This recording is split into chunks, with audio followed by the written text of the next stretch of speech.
Welcome to the Uplift, where we are uplifting our lives, uplifting each other, and uplifting our communities together. Thank you for joining myself, Cy Herrera, and Tessa Savala here, two women, two attorneys, doing it our way, and inviting you here each week to share in on the stories, advice, and life lessons we've picked up along our journeys that keep us uplifted, and that will hopefully do the very same thing for you. Now buckle in and let's get ready to be uplifted. Good morning. Hello, everyone. I am Tessa, as always, and today I'm a little overly caffeinated, but it's going to be great. Excuse me. And woo. Woo, excuse me. And as always, I'm joined by the lovely and accomplished and amazing Cy. Hello, everyone. Hi, Tessa. We love you fully caffeinated and ready to go. Excuse me. Thanks. I'm hoping this works out great.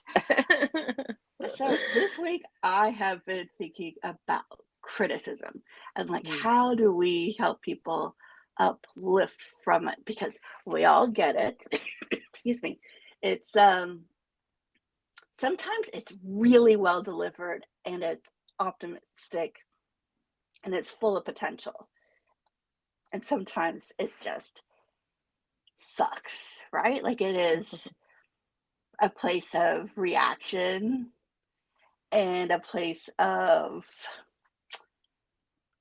I don't know, I guess it's a place of more about the person offering the criticism than the person who has done something, right? Like in my social media feed in the last week was this statement that when a parent criticizes their kid, the kid doesn't stop loving the parent, the kid stops loving themselves. And I was like, oh, true. Oh, trauma. And wow, we need to do something about that. Because it's not just in that parent-kid relationship. It's like with your community, and it's with your bosses, and it's with your friends. Like criticism can really mess people up. Oh, yeah. I think from both the giver and the receiver standpoint. Yep. And it's like all I can think after, trying to pull back and see what the big picture is, the only thing that resonated in my head was this like childhood rhyme: sticks and stones may break my bones, but words will never hurt me. Well, that's a big lie, because they do. Exactly. And they probably hurt worse than a stick or stone, honestly. Right? They're gonna last a lot longer, those injuries. Yeah. I don't there's not enough time in the world to figure out how we got here, but we got to figure out how do we get ourselves out of it? How do we deal with it better? How do we just how do we move heal? forward? Yes. And how do we heal those wounds? I kind of feel like we're all kind of like homes on home improvement shows. And some shows talk about how the house can be improved and has all this potential. And sometimes you see people who are just like, yeah, this house isn't going to work for me. There's so many limits. This is wrong. This is wrong. This is wrong. And maybe that's what it is. Or maybe it's what words that you use often, I think, are amazing. It's that we're not coming from a mindset of abundance. Right? Like, are we seeing the potential in our kids, in our community, in our politicians, in our constituents, in our employees? It's like a nasty little vicious cycle.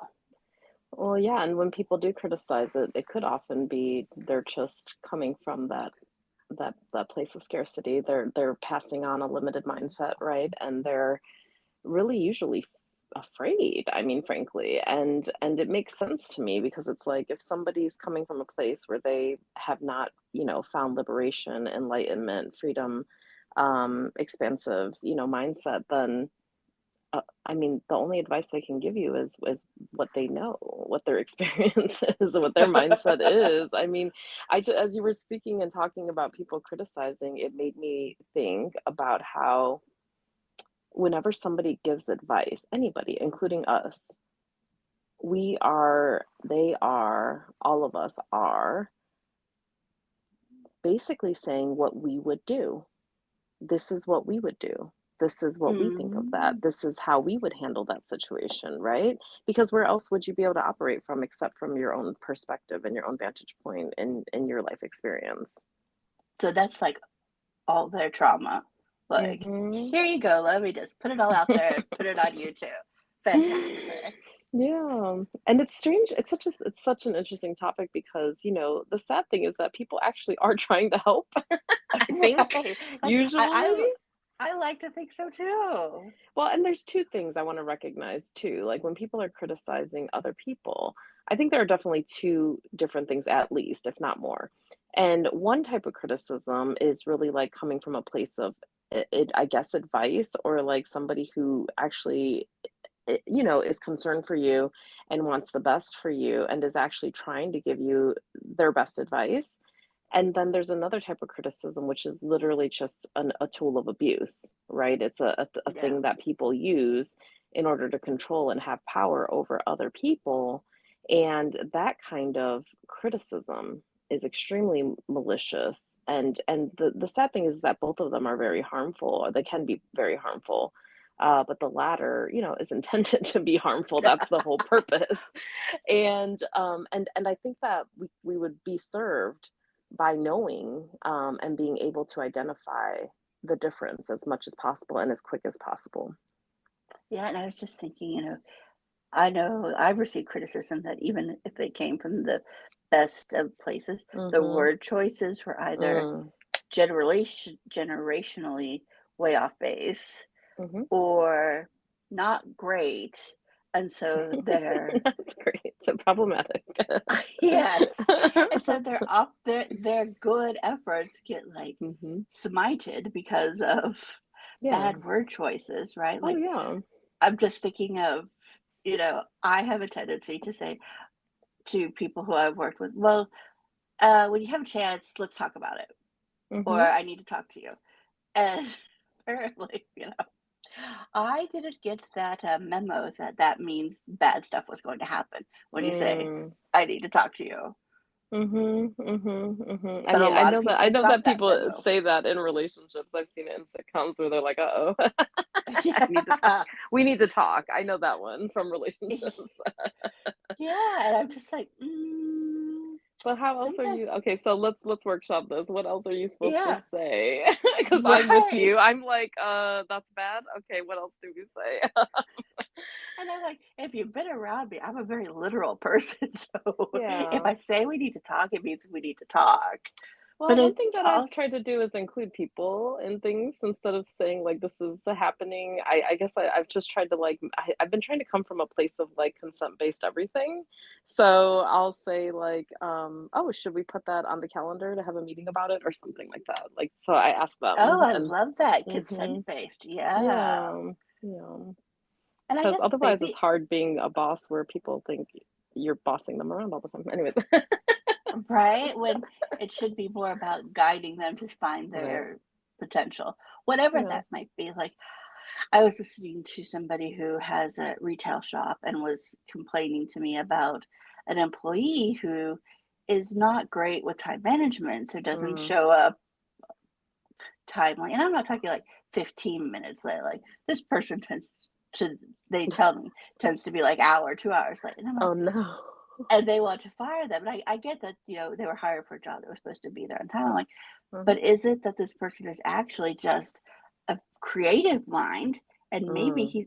he's going to be the best person to make advertising signs and within your store Mhm. or figure out displays in a way that are more open for customers. Yeah. Like Yeah. Finding people's those, superpowers, that is a superpower in yeah. itself. Like just seeing people for who they really are and what value they offer. Absolutely. And when it comes to kids, I had a friend tell me that their daughter was going to be ejected from the childcare center where they Mm. were spending their mornings because the kid is too independent. What? Yeah, like What? and, and That's bad thing now? I'm so right. confused. My friend tells me that the childcare center put it to her like this. Well, it's going to serve the kid well when the kid becomes an adult, but right now that's not really what we encourage. And I'm just like, Huh. Like, this is not Interesting. computing in my head. And that's And this was a community. So you're and this preparing them was to be preschoolers for the rest of their lives? I don't understand. apparently, and, this was in Austin, Texas, where we all Nice. like to think we have, We like, love to think risen of above, ourselves, yes. We love all our this image of pettiness. ourselves. We do. We We're in do. love with that. Delusion. We call that delusion. I appreciate that we have an image of ourselves that makes us better than we actually are, For because it sure. shows that we can strive to the potential. But still, I'm like, Yeah. huh. So kids shouldn't be Wow. independent at this preschool. But Wow. I mean, the kid is like 3. I'm assuming they can like stick in their head now. Mhm. And I'm It's like, just so interesting. what if the kid overhears it? I don't Yeah. know. Yeah, We and then they're taught, like, independence is not good. If they know what that word means, but I right. mean, it's just so interesting. I mean, even just being I mean, it feels like rejection. Everybody knows what that feels like, and Yeah. so, that's the other thing is we're not really talking about is when people criticize you, it's not just a critique. That word criticism is actually like it's triggering in a way. Like it hits hard because criticism is very different than like a critique or, what's it called? Constructive feedback or something like that. Like Mhm. people have these different types of giving feedback and we have to because a criticism is really about you. It's about who you Yeah. are as a person and it's about saying something about you is not good and that is always hurtful. It's always harmful.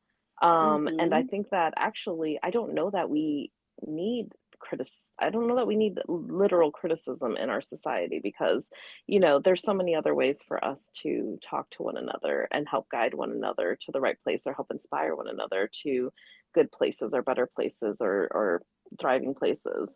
But a criticism is just telling somebody, I don't like the way you are. And I don't know that that's good Yeah. in any way or in any context. Would you I push com back on that?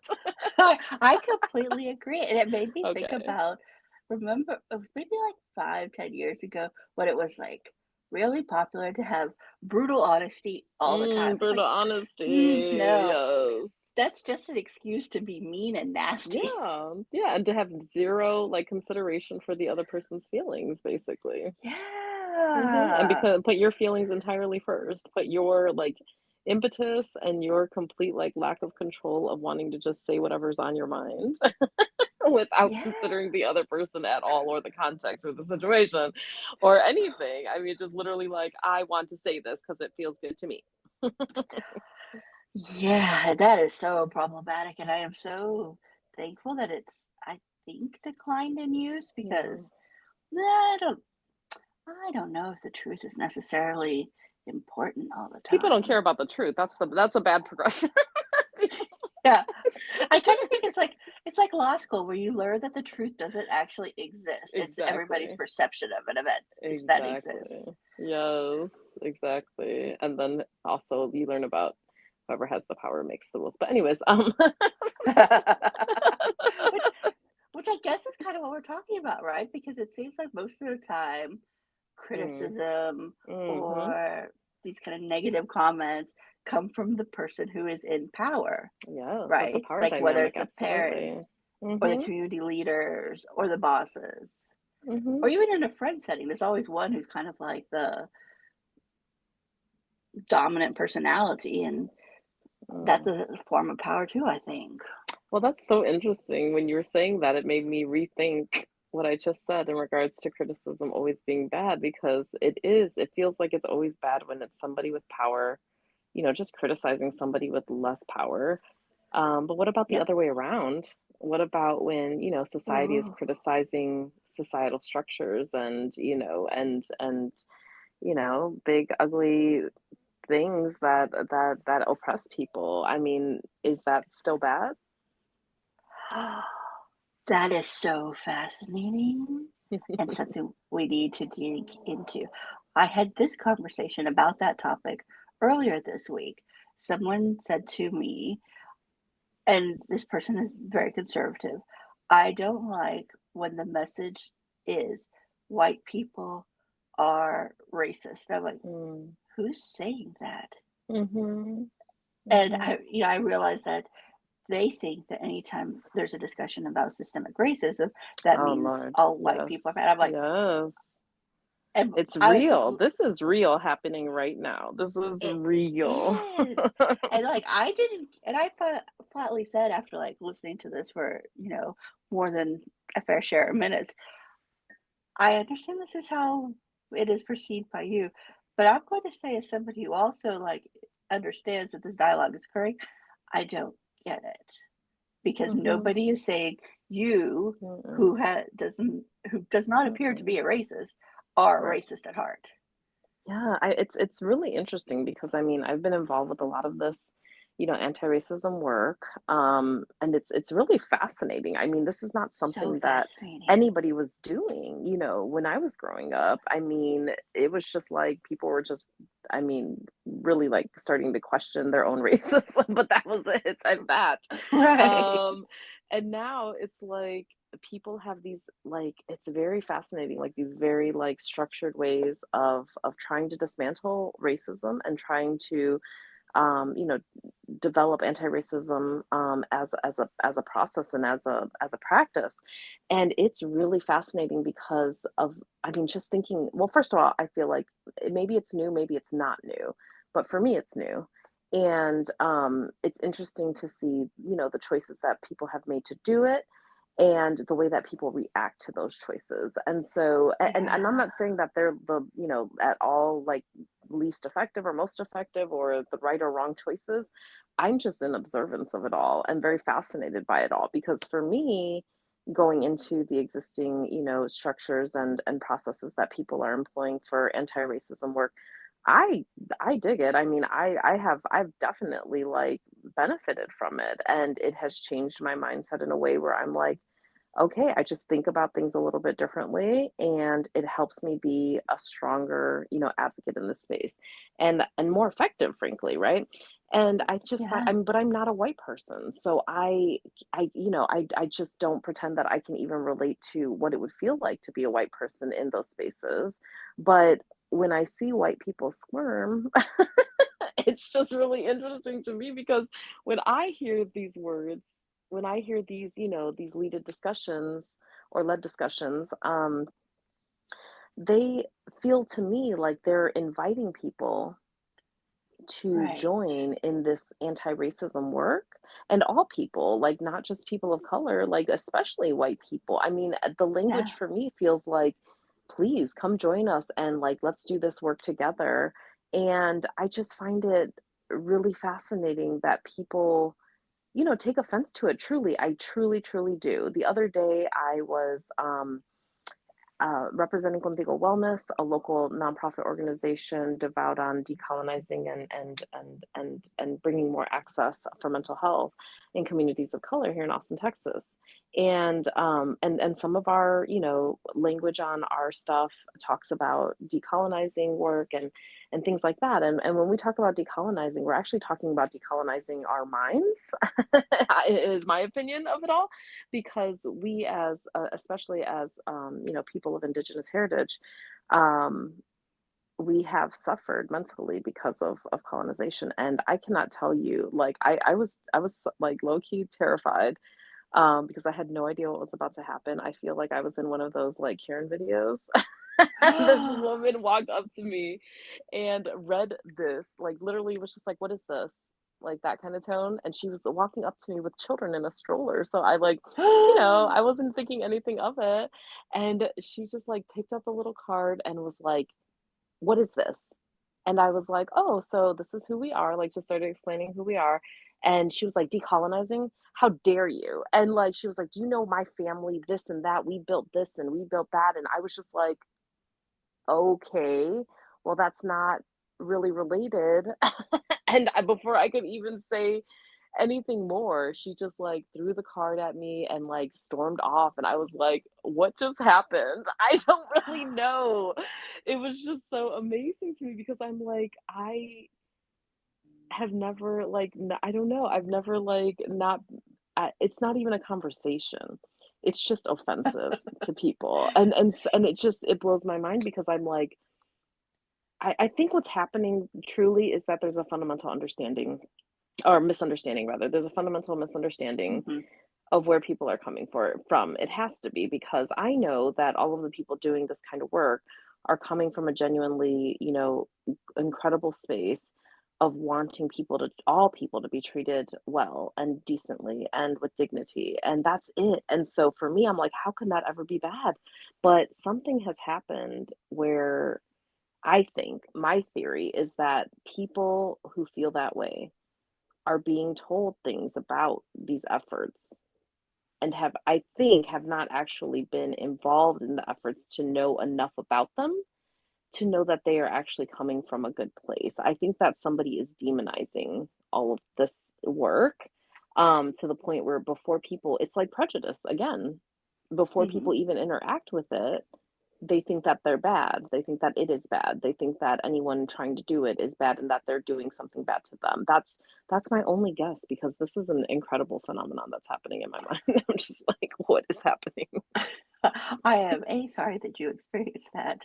Thank B, you. I have come to wonder whether or not it is the individual's fear that they Mhm. are like that.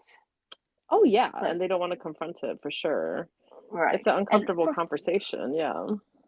for full disclosure to everyone, I am a white person who is blonde and blue-eyed, like the whitest of the white people out there. And granted, I'm Swedish, so I probably come from a different mindset, but it is completely fascinating to me too because I don't Mhm. understand this almost immediate Uh-huh. reaction that it is something horrible. Mm. And maybe that is, a lot of criticism out there right now. Like, we are going to assume it's the worst possible scenario. Right. Right, and I And mean and that's ignorance, right? Like, it's oh, it's it's, like, yeah. literally what we're trying to fight against, Yeah. ironically. Ignorance and prejudice and all of the things, stereotyping, that's literally what we're trying to fight against. And, I honestly, I'm just gonna like the way that I see this country especially is I really think one of our biggest problems is that segregation never stopped. I just don't I Oh, don't I yeah. don't see that ever had, it never really resolved. We had all these integrative efforts and some things, integration was forced in a lot of instances and ways and I think it had to be. And in those places where integration happened, you see, I think overall, I mean, these are generalizations, obviously, but I mean, you see a difference, at least from where we were. People are generally more accepting, like people are mixing in social groups and things like that, racially mixing. But I really believe like our neighborhoods are extreme. I mean, we're in Austin, Texas. We know that there's a whole history of segregation in Austin, way beyond, when segregation was supposed to have stopped in schools and things like that legally.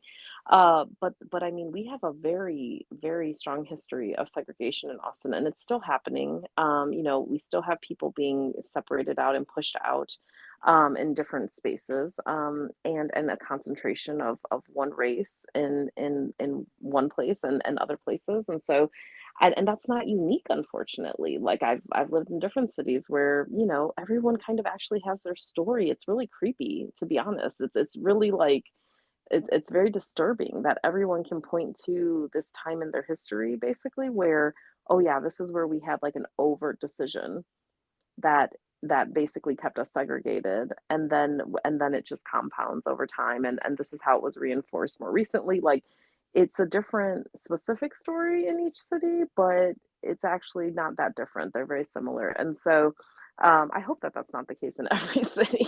It's just in my experience.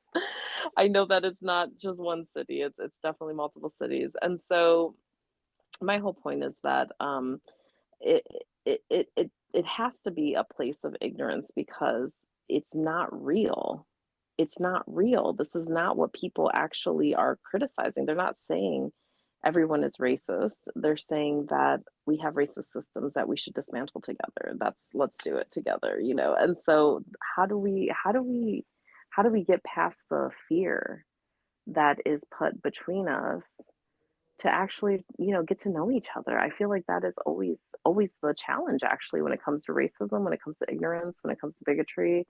it's like we literally would rather be far away enemies than to be close up acquaintances, you know? Like, we'd rather keep each other far away. And it's, I think, even more complicated in Texas, which is, Mhm. the majority of our population is Latino. Whoop, whoop. Yeah, and, my husband is Latino and native Mexican from what is actually Texas, most of his family, but, Current state for a Texas, long yes. time was Mexico.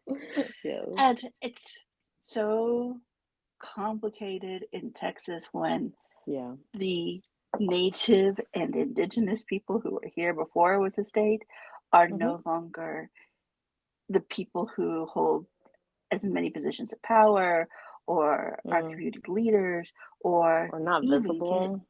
yes, that's where it's going, The basic erasure, yeah. respect Mhm. and just actually acknowledgement.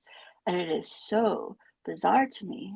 I remember looking for a house in Austin, back when it was easier to buy a house. Mhm. And I said to the white realtor, I did not want a white neighborhood. And Mhm. my brown Good husband for was like, you. I don't, that's not important to me. And I'm like, well, it's important to me because I'm going to hyperventilate if everybody looks like me.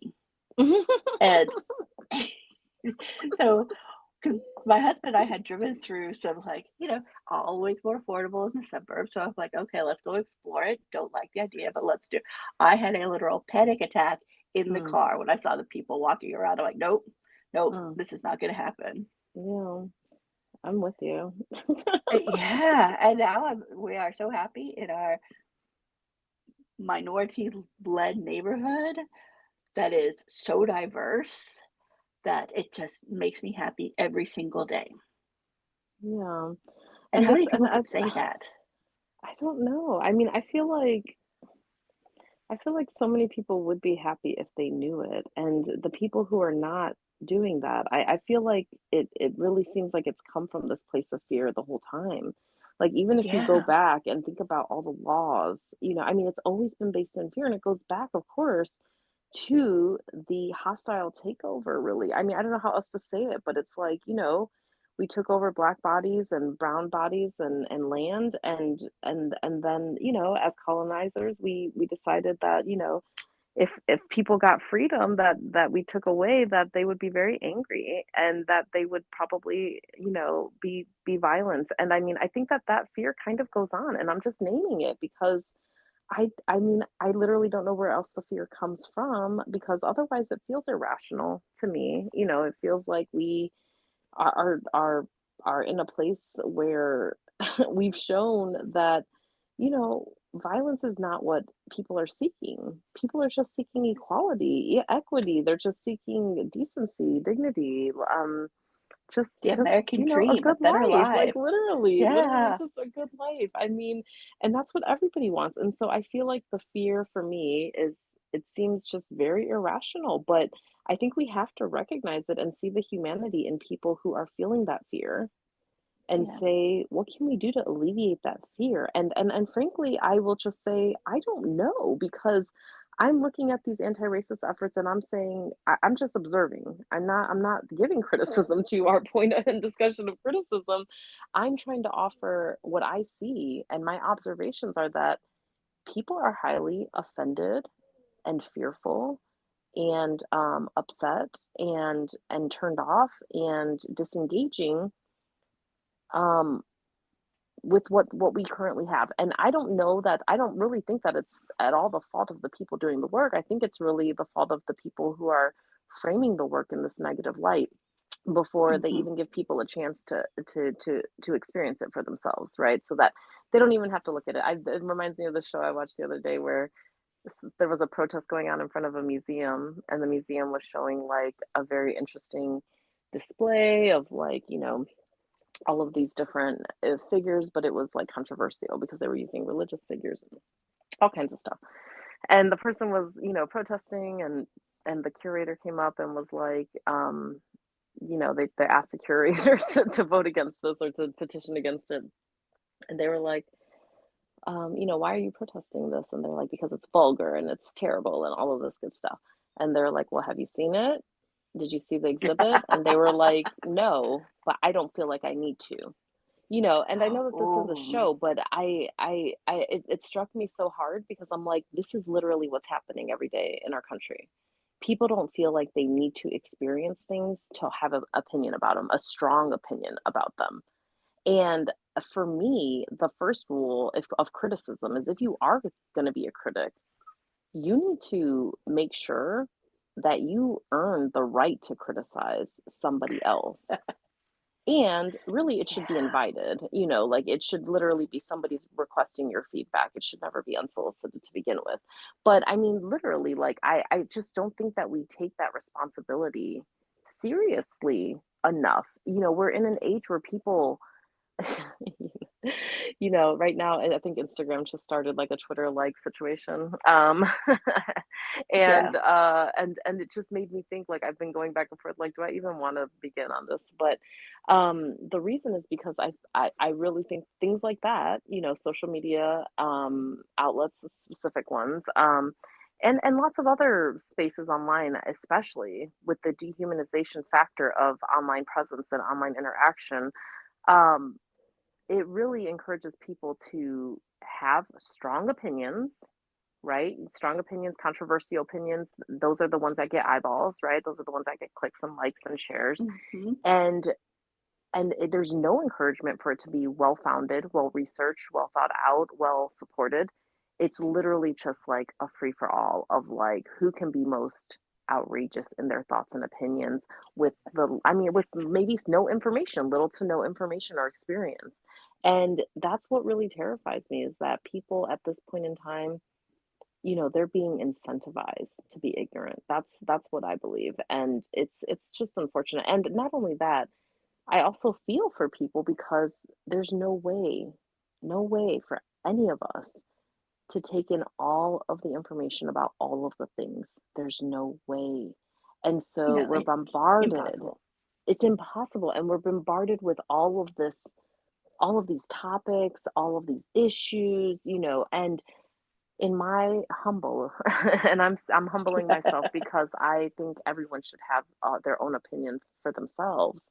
But for I should just say my theory, my strategy that I apply to my life is, you have to go and spend time, real time, and dig deep, and really like even get involved in the community around things that you truly care about. And when you say yes to everything, you're saying no to something that really is important to you because you're taking up all the space that otherwise you would be able to invest in one or two or however many things that you can handle and that it really call for you.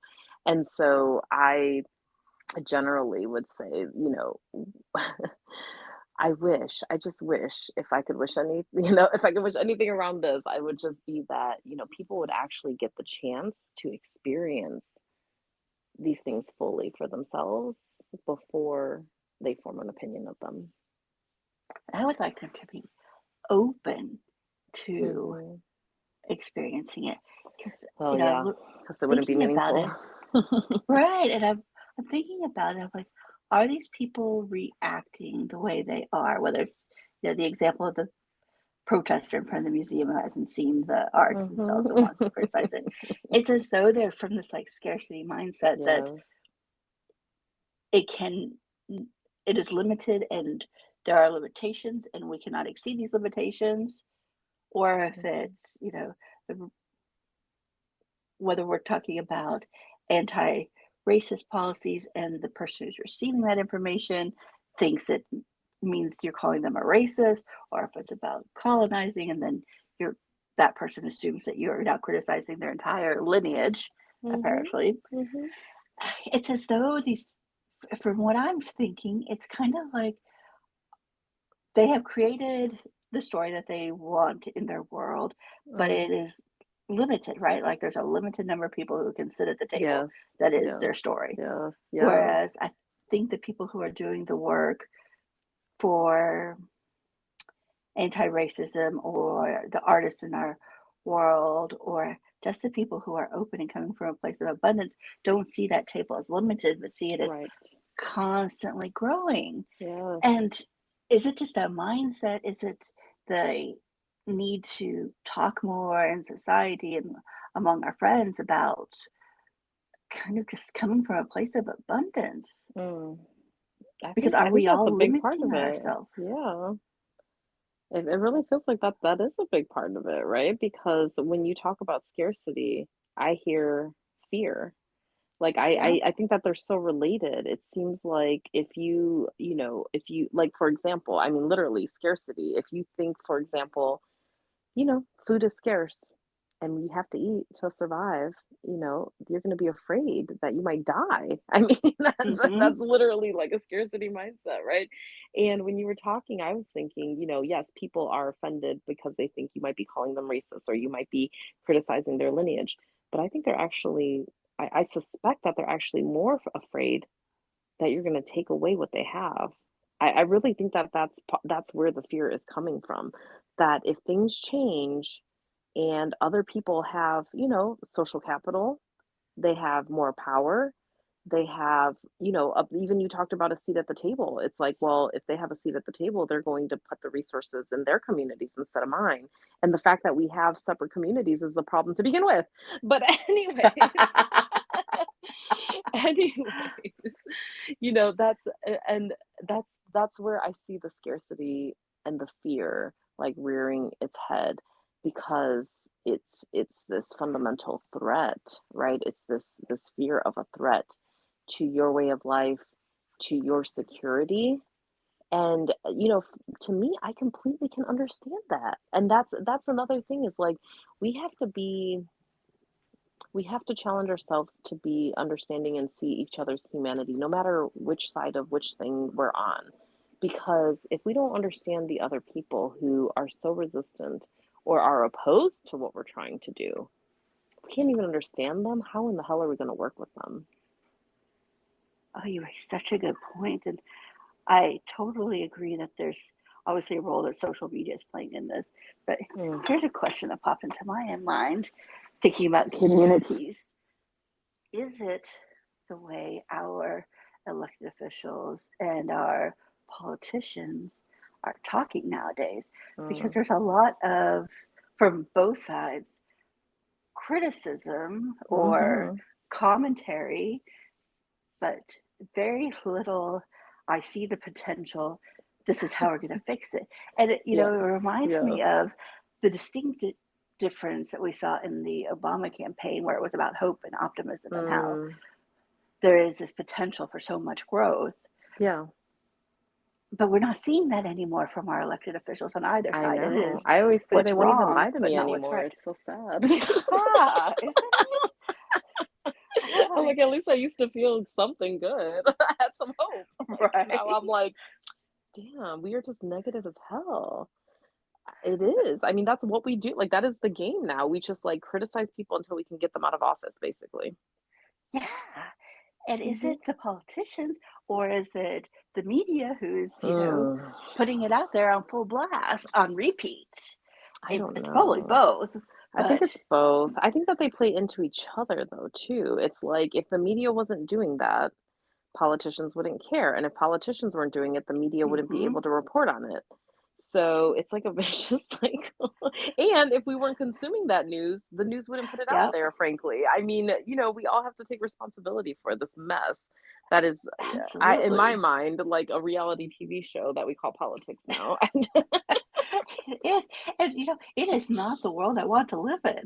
But I'm like, mm-mm, how do I work to change it? And, mm, I'm of the mindset that it is just me talking to the people I talk to yeah, try to hopefully open their minds on things that they might not see a certain way. And I hope that they do the same to me, right? Like open my mind on things that I might not see the same way. right, Like right. the conservative who was telling me the story about how when they hear those words about Hmm. Hmm. colonialism or Yeah, anti-racism, I'm they assume surprised they it's opened about up to you them. like that. Yeah, Yeah, I that's mean, I was impressive. totally flattered and humbled that they did, Mhm. and I hope that they heard from me someone who I like to identify as like pretty much straight in the middle when it comes to politics. I Mhm, think everybody has some good and everybody has some bad, and I want to choose who does the most good in my mind. mhm, But I have no loyalty to one side or the other.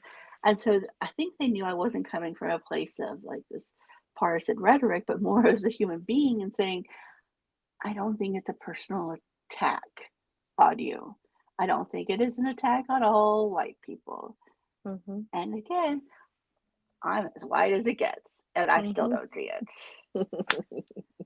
Well, I mean, I'm just so proud and grateful that you use, your access, and the trust that you've built in different communities for good. And I really think that, that is a key. I mean, I know people love, the big the big flashy work of, social justice. I do too. But I think I wanna say that it's probably a lot more of those little conversations that make the difference. Yeah. It's really more of those, like, drip drop, changing people's minds in a very, very slight way, or really alleviating their fears just a Yeah. little bit. Just getting them to come out a little bit and be less scared, because I find it so interesting because I keep using these words of, fear, like scarcity. It comes to it's really fear for me, like, people are afraid, and I find that so interesting because it's like you think about, if you've seen a little, I don't know, scared child, you wouldn't be like, I hate you for being so scared. You know what I mean? You would be like, Yeah. oh no, let me try to like comfort you to at least get to a Yeah. place where you trust me so that we can talk about what's going on with you and see if we can't help you or whatever, and I just love the space that we're creating where we can at least consider each other's humanity. And I'm hopeful that that is going to be how we kind of steer this ship. Because I don't see another way, frankly. I I really believe that, all people are people, they're all imperfect, but they are all humans and they all have humanity. And I think we can appeal to that humanity person to person more than we can through mega media, through, national politics, through all of these big amorphous concepts and institutions. Like, I don't I just don't think that they have the answer. I don't think that they're coming to save us. I think that we actually have to save ourselves, but we have to do it in community and we have to do it honest. I mean, I don't know what else to think except for that it's just like one person to one person type of thing. It's just person to person. It's just heart to heart. It's just in your own community. It's just, getting the folks that are already on your side empowered enough to feel like they can talk to other people who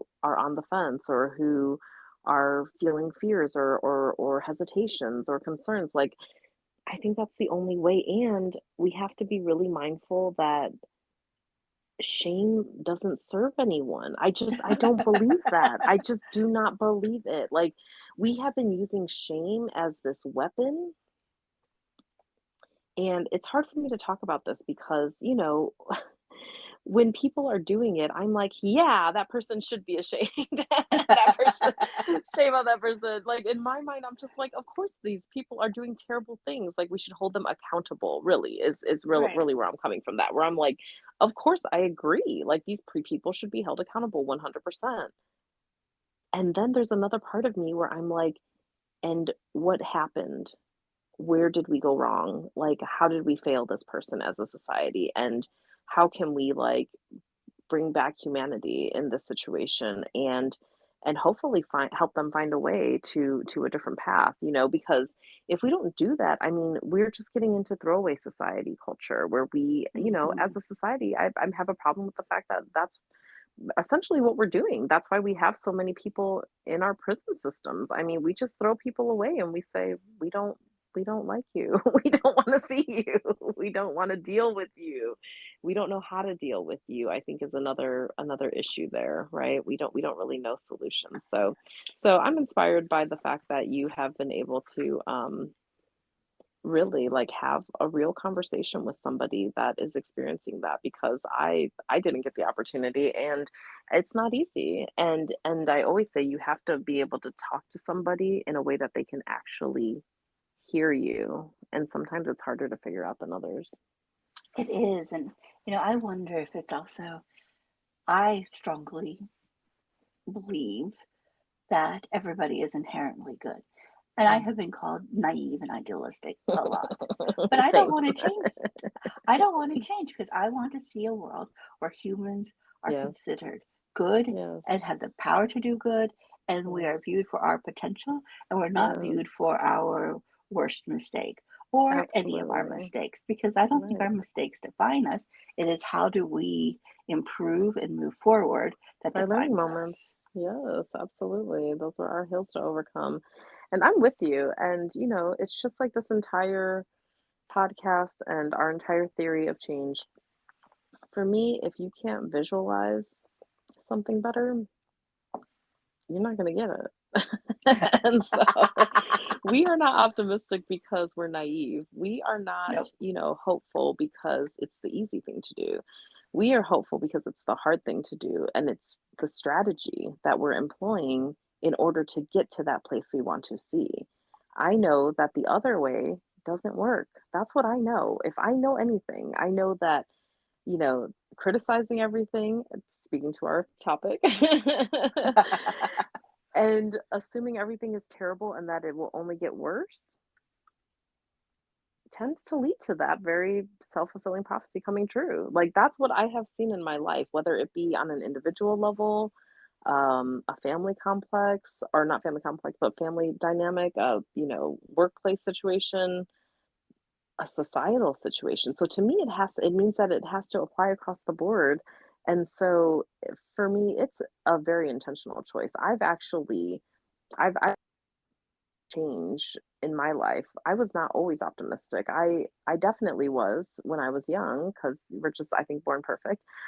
Yeah. But then, the weight of the world, and the tragedy, and just, sadness that exists in the world, that really got to me. And I mean, I definitely had times, I think, I mean, maybe not phases, but definitely times where cynicism was just easy to creep in. It was, and I mean, it felt like the only option was to be cynical, frankly. Like, the more I learned, the more I thought, what the hell are we even doing? It just became very, very dark in that way. But what inspires me is seeing people who actually believe that we can do better. And the only people that I have seen create change in societies are ones that had vision for something better. That's it. That's as simple as that. There's nobody that was like, "This sucks and it's never gonna get better," that changed the world. Like, Let's hope not. Oh they my didn't God. do it, right?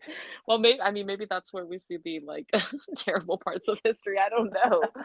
I don't know, but I'm talking about positive change, the change that I wanna see. It's only been, from my calculations, from people who said, "No, we can have this." I, believe that we can have this other kind of society. I believe that we can treat each other this way. I believe that, we can see everyone thrive, or whatever that, like, dream was, whatever that vision was.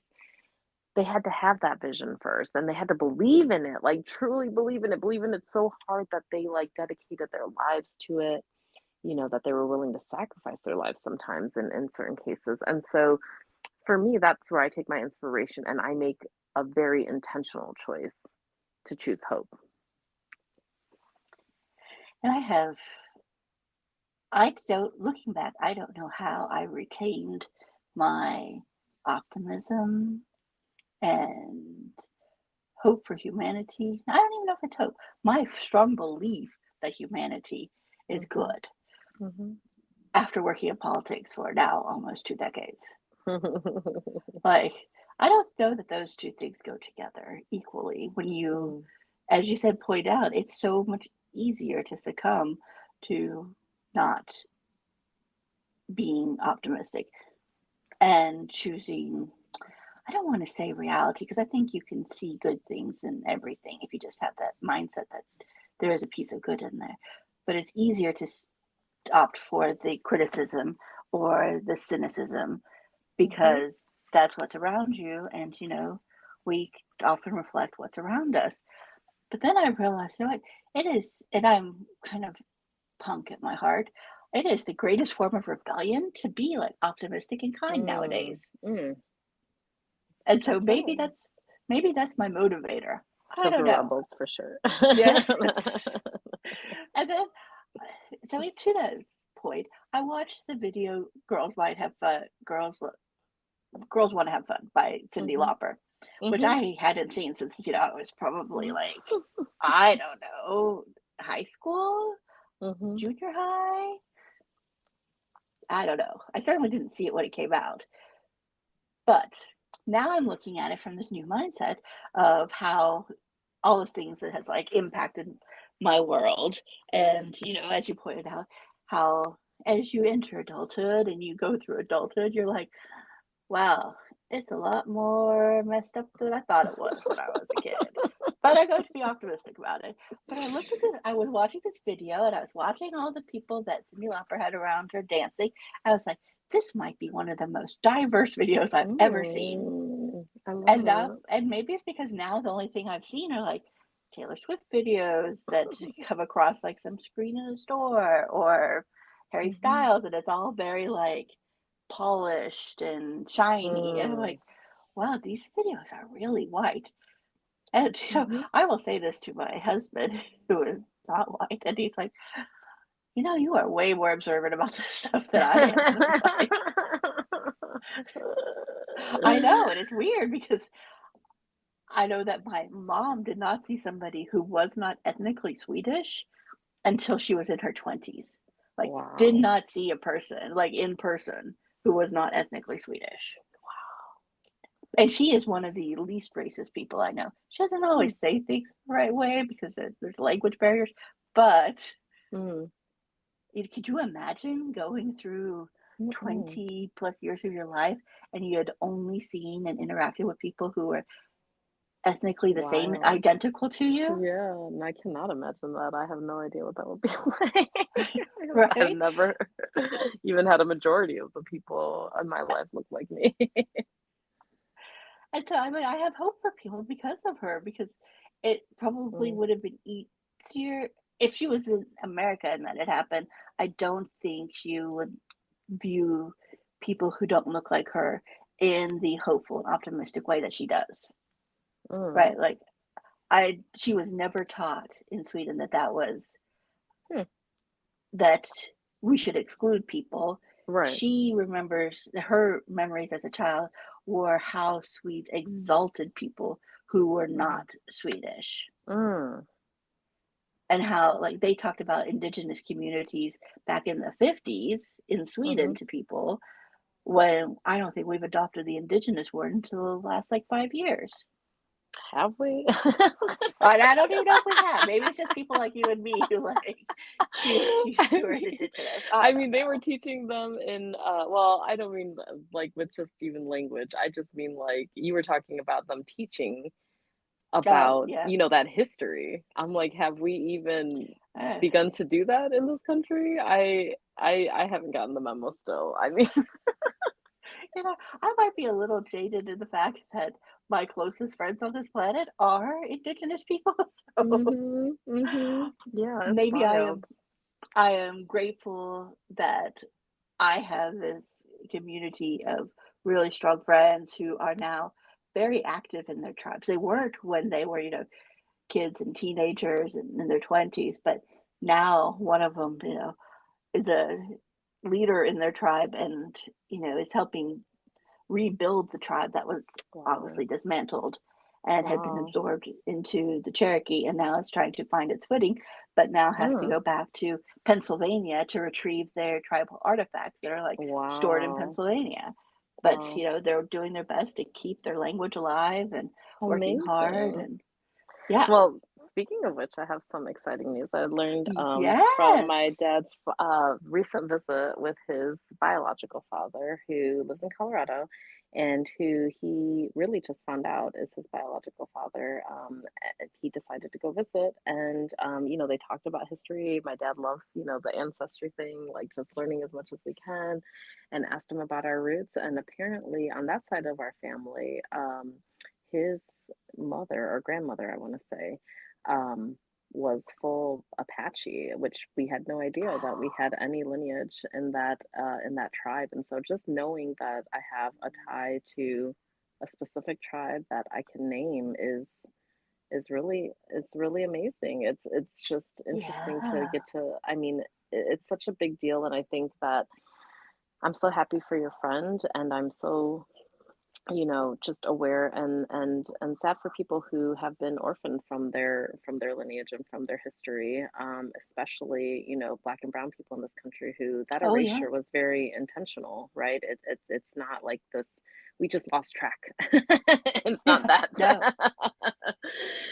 There was an intentional erasure, and I mean literally destruction of documents and histories Mhm. and even languages and abilities to share and storytell and to pass on generational knowledge. And so I like to share those bits of like, just cultural joy because it makes a Yes. difference, and I want people to like seek that for themselves if that could bring them happiness. And so it's something that I just wish for all of us, honestly. I'm actually really like I'm jealous of you, Tessa, that you get to know exactly where you're from. You get to know, where your people are from and their culture and their history, and it's a beautiful, beautiful thing. And I wish that for everyone because it really, it doesn't necessarily define exactly who you are, what you can do. And I mean, I know that that's true because I am me without having that. So I know that's true. Um, but yet it's something special. It's something that enriches your life and enriches your identity. So I wish that And for everyone.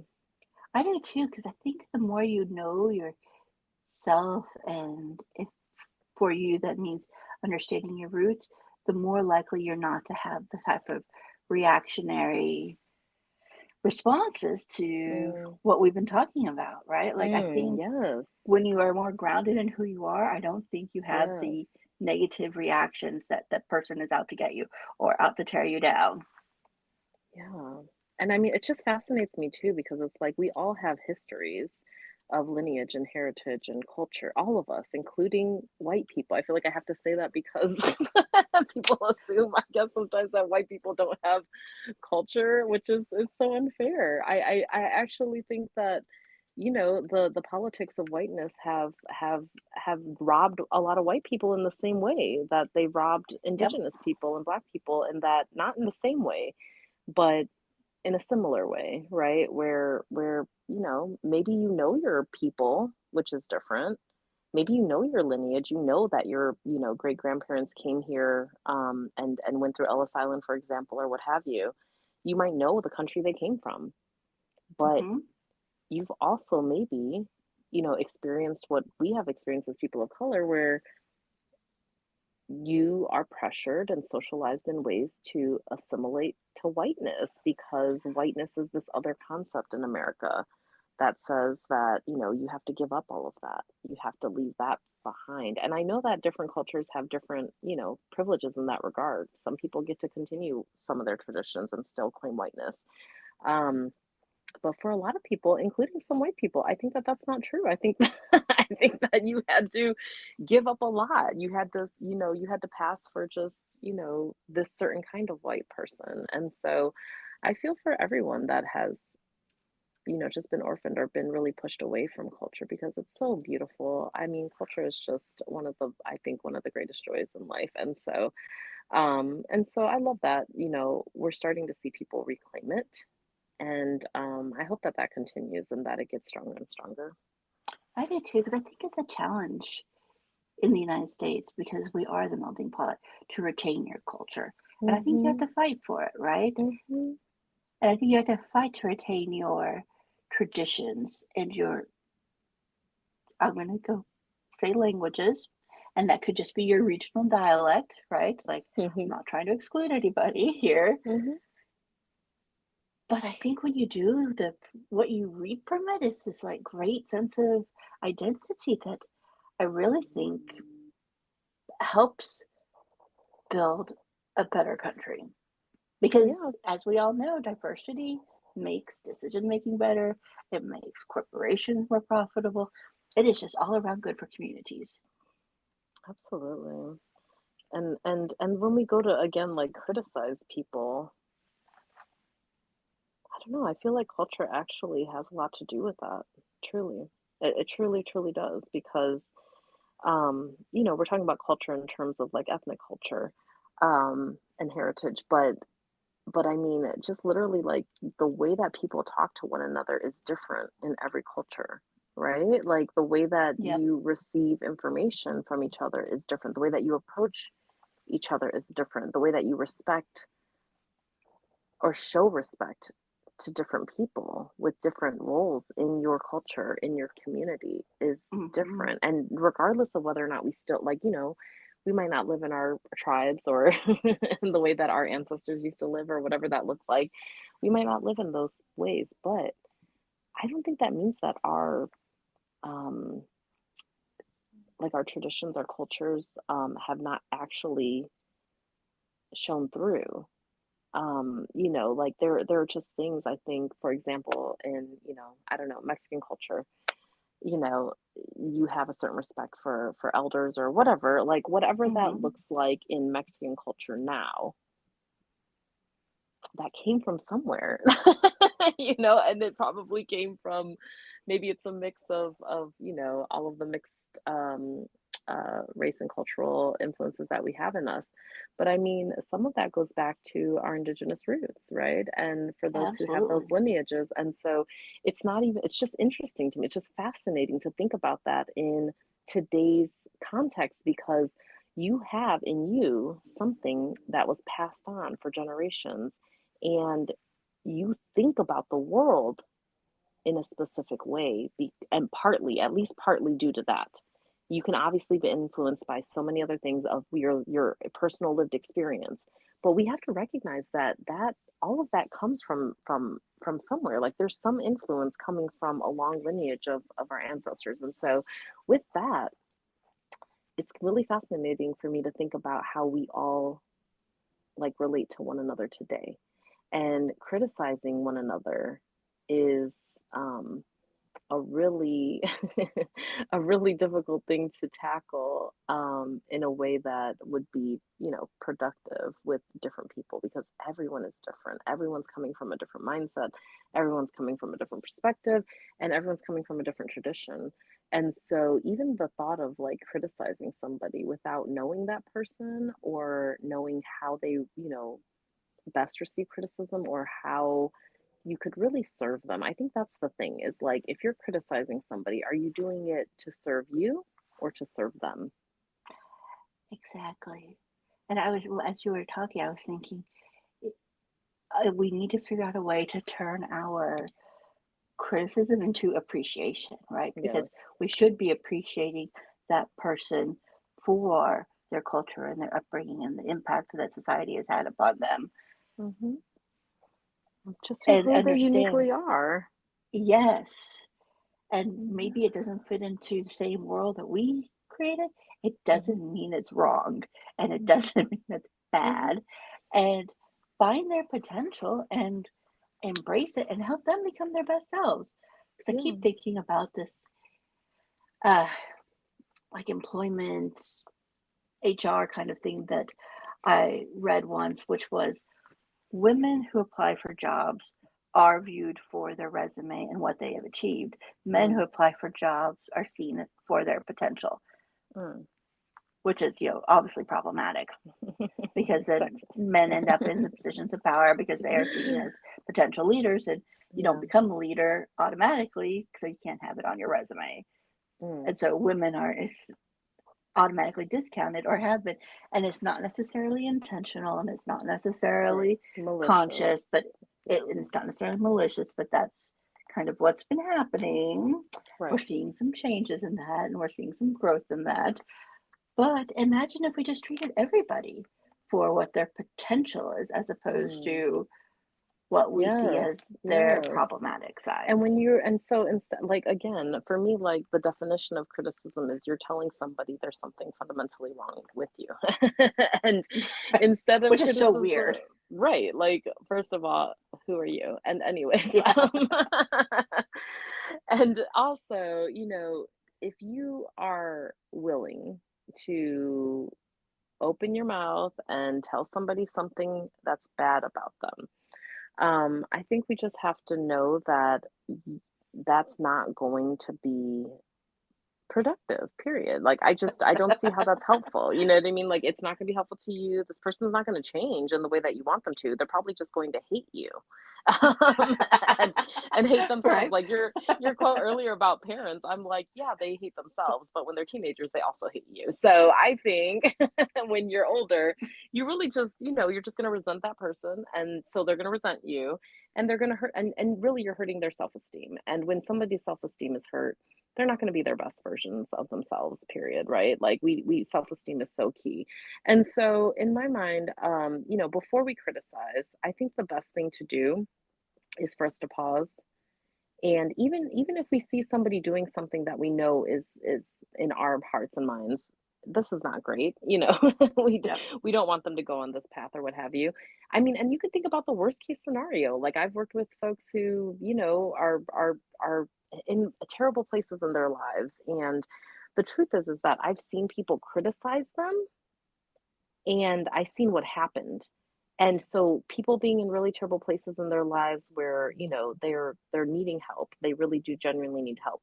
People that criticize them and think that that's helpful, they actually end up being people that are resented by this person, and that basically Hmm. just turn this person off in a way where they don't hear you anymore. Everything that you say is poison. Like, they don't, they're, it's just, it's already tainted, by your negativity. And so that's not even productive, right? So, in I'm a very practical person. So, in my estimation of the whole thing, when I've seen people that are struggling with things, especially things that are highly stigmatized, like addiction, Hmm. for example, um, Hmm. I know that the only way to even begin to quote unquote help this person or be close enough to this person to influence them in any positive way is to not judge them first and foremost. So when you say criticism, I hear judgment, right? I hear Absolutely. literal I do judgment. too. And so if Hmm. I mean, for me, it's like criticism is not even really, it's not an option in that way when we're talking about individuals who really need influence and positive influence and help. Um, you literally have to come to them with no judgment, accept them for who they are, even with the things that they're doing right now that you might not agree with or whatever. The truth is that if they're ready to receive your guidance, influence, positivity, whatever we want to call it, that's not criticism, but is literally coming from a place of wanting this person to have better, to feel better, right? To do better for themselves, not for you, then you have to come with no judgment, and you have to be able basically to speak their language, right? You have to meet them where they are. You have to say, okay, what are you going through and what do you want? What do you want to change? Where do you want to go next? I'm not sure I understand. Siri does not understand what I'm saying, but I hope you do. Yeah, Because I yeah. I totally understand. I have a habit of, at the end of the day, sometimes watching true crime stories. Hmm. And so a few weeks ago, my husband and I were watching a true crime about this like really horrible murderer, which not a good thing to do. Don't recommend going around murdering people. But when they told the story, I realized, I turned to my husband, I said, society failed this kid. Yes. And nobody loved this kid. And there were so many Hmm. people who interacted with him when he was a kid. If someone would have just shown him grace and saw his potential and given him the kindness and the love that every person needs, And deserves. and deserves, we probably wouldn't have ended up in this No, situation. exactly. I And 100% agree. after my husband stopped laughing at me because he's like, only you would watch something about some horrible murder and say society failed this person and the kid just needed love. Yeah. Because only you would see that this person could have been a really good person or is a good person. I'm like, well, I don't take that as a criticism. I'm wearing that as a badge of honor because it's Me true. too. Right? Like, and I think the same is true for addicts too, right? I think addicts start out, dipping their foot in whatever they become addicted to because they want to have some relief They're from the seeking. pain in their They're lives. seeking. Yes, exactly. Absolutely. And there's so much that we just don't, as a society, we just don't get it. And it just Yep. frustrates the hell out of me, honestly, because it's like, I know that there are brilliant people who have already figured this out, like decades ago, if not more than that. And it just blows my mind. And I truly believe, like, we can't be bothered. We literally can't Yeah. be bothered to do the hard work of, like, loving and caring for people and taking on this radical empathy. And if we all did that, I know society would be so much better. It really would, because people don't, I mean, what child do you know that's just like, I hate the world. I mean, they just don't start Right? off that way. They just don't. And so we're doing it. It's our fault to a certain extent. And I know it's hard. It's to kind of take that inventory of our own actions and our own responsibilities. But that's really what we need to do. And that's really what would change everything, if people would take responsibility for their actions in that way, and frankly, be more gentle with ourselves. Because Hmm. as I'm thinking about this person who's afraid to be called racist, and I'm even thinking about, people who are parents that, I feel for people. I think it was Dahmer, and I kind of felt bad for I think it was his dad, who was like, "Oh my God, did I do this? Like, did I make this Right? person?" And I'm like, Hmm. "Oh Lord, like, it's so terrible." Could you imagine that feeling? It would be so terrible. And so the truth is, we have to take responsibility, but also be gentle with ourselves. Like, we have to be able to say, okay, maybe I could have done something better. And I'm curious to find out what that is. And I want to do better. And that is our saving grace. Like, that is the opportunity for us to say, we're okay. Like, even though we were not perfect in the past, we are trying to do better now. And if everyone had that attitude, especially, where we could see past and basically forgive ourselves, and then move Absolutely. on, I think we would be in a much better spot. I completely agree.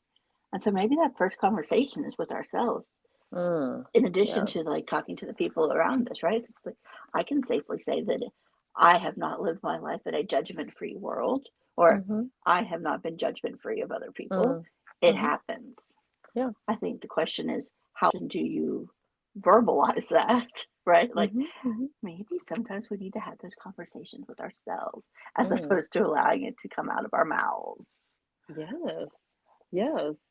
And asking ourselves, like, is this about me or about the other person? And Yeah. doing your own work around yourself. I always say, like, in relationships, for example, I always say the strongest thing you can bring to a relationship is a whole person. Because Hmm. if you bring a broken person, another broken person, it's just not gonna be great. No. And so you got to do your own work. And when you get to that place where you feel completely secure with yourself, and the truth is that there's no finish line. It's 100% always going to be growth. Like life Yep. is growth. We're always growing. And so I don't think you have to be perfect before you give people advice. I would just Totally. say, be really conscious about who they are, where they are in their lives. Be curious. Ask them about, what they're seeking when they're interacting with you, right? Like, what are you seeking from this conversation? Are you seeking advice from me? Do you want to know what I would do? Do you want to know what I've seen in other people's experiences? Like, what are you seeking from me, right? Like, be conscious about it. And then also be vulnerable. Mhm. I think Brene Brown got it right. We need to embrace the vulnerability, like that person telling you about how they really feel. Um, Yeah. that's vulnerability. I mean, you could have been like, Mhm. you could have said a lot of critical things to that person and just chop them down instead of trying to Yeah. build them up, but you did the right thing. And we need to be able to trust each other that we're going to treat each other with care. And I know that's a ridiculous, almost ridiculous thing for me to say right now with the way that people treat each other, but like we always say, surround yourself with people that you trust and that who really care Yeah. for you and want you to succeed. And when you do, and you can have that trust, you can say, okay, this is what I'm feeling, this is what I'm seeking, this is what I'm longing for. I'm not ready to hear this, I'm not ready to hear that. Like, I think we all need to like advocate for ourselves in conversation, honestly. I feel like we're oftentimes talking around each other, if that makes sense. Like, it feels It very does. distant in a way where it's like, I'm projecting my shit onto you. You're projecting your shit onto Yay. me.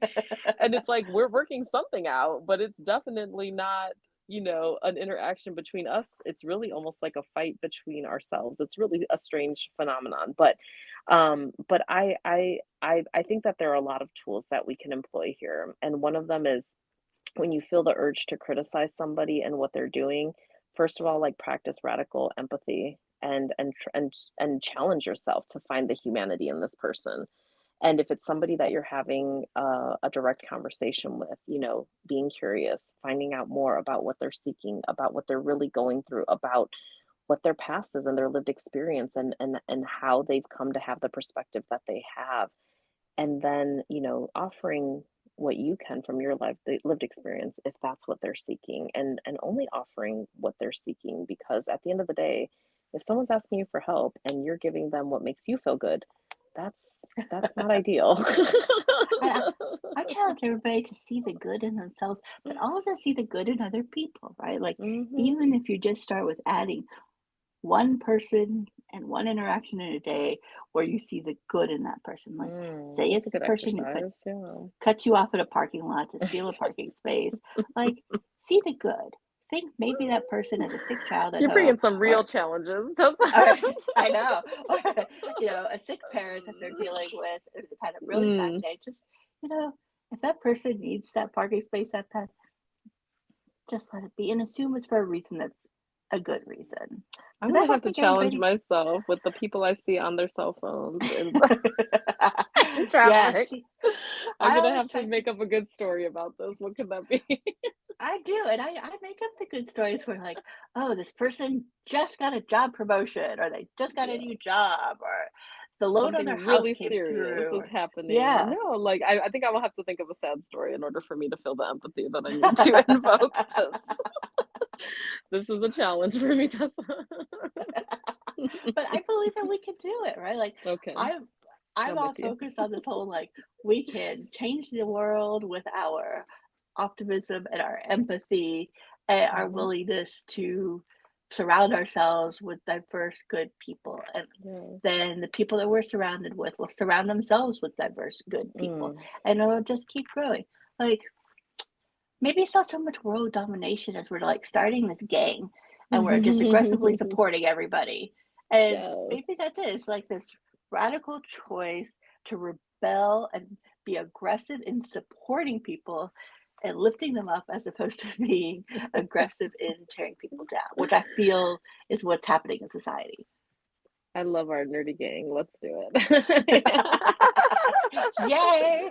I'm totally game. I hope everybody who is listening is totally game too. And I challenge you all to like just see the good in something that maybe frustrates you that today, Yeah, our and then initiation is that doing you it. have to Yes. you have to take Hmm. Tessa's challenge and write a good story about somebody who you would otherwise demonize. Yeah.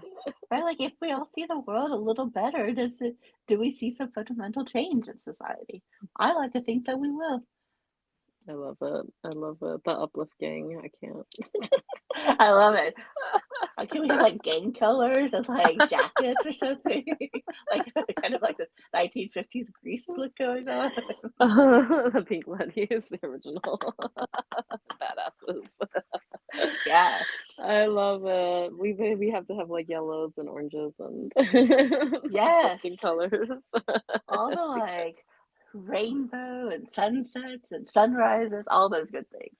I love it. I love it. But it is a real challenge, and so It is. I'm gonna take it on with me. I love when we end with our little challenges because it really makes it real for me. Where I'm like, okay, I need to do something. I need to put something in practice in my real life, and so I hope you all will also take the challenge and let us know how your challenge goes. Yeah, and be kind to yourself. It might not be perfect the first time around or the second time around or the 100th time, but keep on trying because I believe in you and I believe that it can happen. Me too. And I believe in you, Tesla. You're the best. And I Oh, love you, and I thanks. thank you for this wonderful, uplifting conversation. And I thank everyone for joining us and being part of our Uplift gang. Thank you all. We'll talk to you guys soon. Take care. Stay well.